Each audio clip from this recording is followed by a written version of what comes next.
शेगाव शहरातील प्रभाग क्रमांक 14 मधील 3 पुतळा परिसर, इंदिरा नगर, मिलिंद नगर, भीमनगर, दसरा नगर या भागामध्ये अवैध दारू विक्रीसह अवैध व्यवसाय पोकारले असून ते तात्काळ बंद करण्यात यावा या मागणीसाठी आज गुरुवारी 12 वाजता शेगाव शहर पोलीस स्टेशनमध्ये या भागातील नागरिकांनी धडक दिली।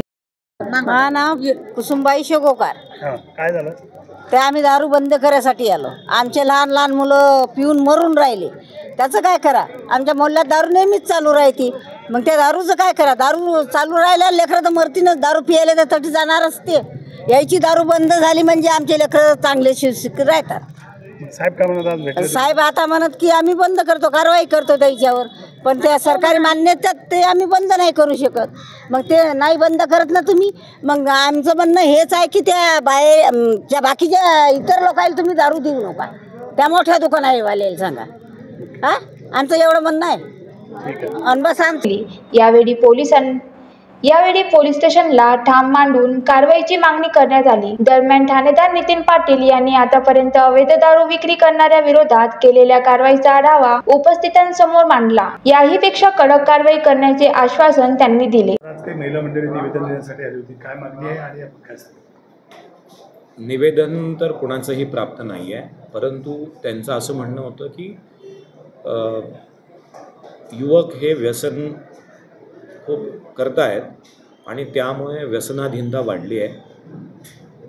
तर आम्ही तर यापूर्वीही प्रत्येकावरती कारवाई करत आलो आहे। जवळपास 150च्या आसपास गुन्हे दाखल करण्यात आलेले आहेत। तरीसुद्धा यापुढेही हे सुरू राहील आणि विशेषतः यापेक्षाही उपदेश करून आणि काही NGOंना यामध्ये सामील करून व्यसनमुक्ती चळवळ कशी सुरू करता येईल याकडे आमचं आता जास्त लक्ष असणार आहे। कारण की काही शासकीय परवानाधारक दुकानं आहेत, त्यावरती सुद्धा संध्याकाळच्या वेळेस खूप गर्दी वाढते। तर कुठेतरी आपल्याला प्रत्येकाला या गोष्टीकडे, व्यसनांकडे एक सामाजिक प्रश्न म्हणून बघितलं पाहिजे आणि यांना व्यसनांपासून परावृत्त केलं पाहिजे। यामध्ये पोलिसांची हीच भूमिका राहील की जे अवैध व्यवसाय करताय यांच्यावरती आम्ही आतापर्यंत कारवाई करतच आलो आहे, यापुढेही कारवाई करत राहू, अत्यंत काटेकोरपणे करू। परंतु आता यामध्ये आम्ही पंच म्हणून आणि साक्षीदार म्हणून हे जे पीडित आहेत यांना मुद्दामून सामील करून घेऊ। कारण की आमचे पंच होण्यास किंवा साक्षीदार होण्यास लोक धजावतात, येत नाही, त्यांना कदाचित वेगळा अनुभव असेल, परंतु यापुढे आम्ही हे करू आणि यांना शिक्षा कशी होईल याकडे बघू। धन्यवाद। Vidarbha city news, Buldhana.